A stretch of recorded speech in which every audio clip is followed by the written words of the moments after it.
Hey everyone, welcome back to the channel. आज हम एक बहुत ही इंटरेस्टिंग और इम्पॉर्टेंट इन्वायरमेंटल टॉपिक समझेंगे।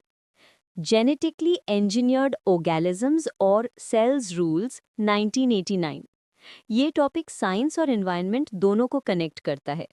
तो चलो स्टेप बाय स्टेप समझते हैं सिंपल वर्ड्स में।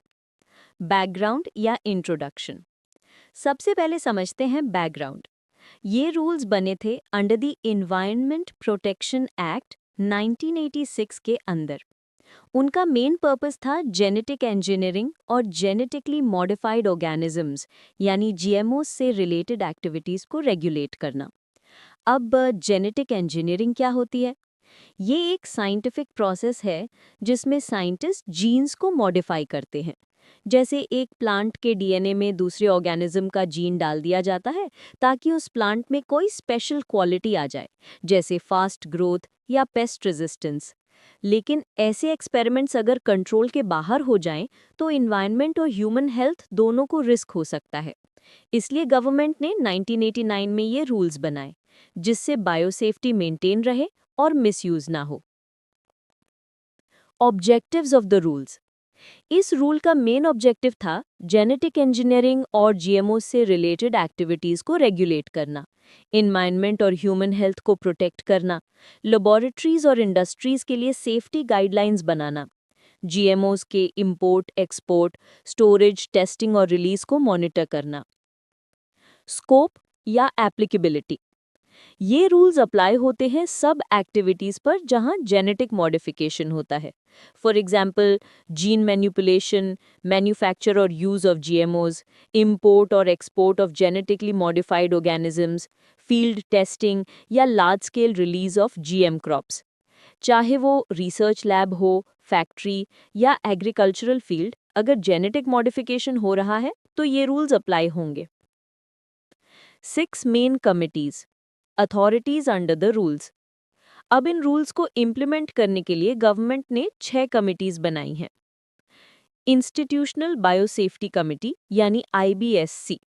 ये हर रिसर्च इंस्टीट्यूशन के अंदर होती है। ये चेक करती है कि लैब में सेफ्टी नॉर्म्स फॉलो हो रहे हैं या नहीं। Review committee on genetic manipulation यानी आरसीजीएम।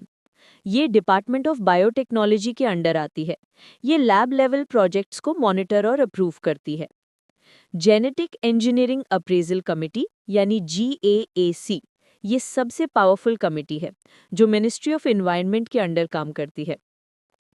ये field trials, large scale use और कमर्शियल रिलीज को अप्रूव करती है। स्टेट बायोटेक्नोलॉजी कोऑर्डिनेशन कमिटी यानी एसबीसीसी। ये स्टेट लेवल पे इंश्योर करती है कि रूल्स प्रॉपर्ली फॉलो हो रहे हैं। डिस्ट्रिक्ट लेवल कमिटी यानी डीएलसी। ये लोकल मॉनिटरिंग और इंस्पेक्शन करती है। Recombinant DNA advisory committee RDAC. ये पॉलिसी लेवल पर गवर्नमेंट को एडवाइस करती है और नए सेफ्टी नॉर्म्स बनाती है। मेजर प्रोविजंस यानी कि मेन रूल्स।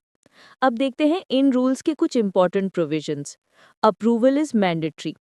कोई भी ऑर्गेनाइजेशन अगर जीएमओज डेवलप, स्टोर, इंपोर्ट, एक्सपोर्ट या रिलीज करना चाहती है तो उसे जीएएसी से प्रायर अप्रूवल लेना पड़ता है। Safety norms. हर लैब और इंडस्ट्री को बायोसेफ्टी और कंटेनमेंट मेजर्स स्ट्रिक्टली फॉलो करने होते हैं। Accident reporting. अगर कोई एक्सीडेंटल रिलीज या लीकेज हो जाए तो अथॉरिटीज को इमीडिएटली रिपोर्ट करना जरूरी है। Inspection powers. एसबीसीसी और डीएलसी के पास राइट होता है इंस्पेक्ट करने का और रूल वायलेशन पर एक्शन लेने का। एग्जाम्पल यानी कि real life understanding. For example जब बीटी कॉटन जैसे जेनेटिकली मॉडिफाइड क्रॉप इंडिया में इंट्रोड्यूस किया गया था तो उससे पहले इन्हीं रूल्स के अंडर टेस्टिंग, फील्ड ट्रायल और अप्रूवल ली गई थी ताकि इंश्योर किया जा सके कि वो ह्यूमन हेल्थ और एनवायरनमेंट के लिए सेफ है। Importance of these rules. Genetic engineering के मिसयूज को रोकता है, इन्वायरमेंट पोल्यूशन और कंटामिनेशन को प्रिवेंट करता है, ह्यूमन और एनिमल सेफ्टी को इंश्योर करता है, बायोटेक्नोलॉजी रिसर्च को रिस्पॉन्सिबल और सेफ बनाता है। इन शॉर्ट, साइंस के साथ सेफ्टी भी जरूरी है। Penalties for violation. अगर कोई ऑर्गेनाइजेशन या पर्सन इन रूल्स का वायलेशन करता है तो उसके अगेंस्ट इन्वायरमेंट प्रोटेक्शन एक्ट 1986 के तहत स्ट्रिक्ट एक्शन लिया जा सकता है, जैसे फाइन, प्रोजेक्ट क्लोजर या इवन लीगल पनिशमेंट।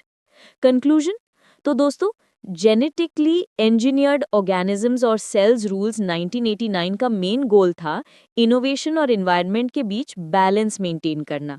साइंस जरूरी है, लेकिन रिस्पॉन्सिबल साइंस और भी जरूरी है, because science should serve humanity, not harm it. अगर आपको ये वीडियो पसंद आई हो तो लाइक, शेयर और सब्सक्राइब करना मत भूलना।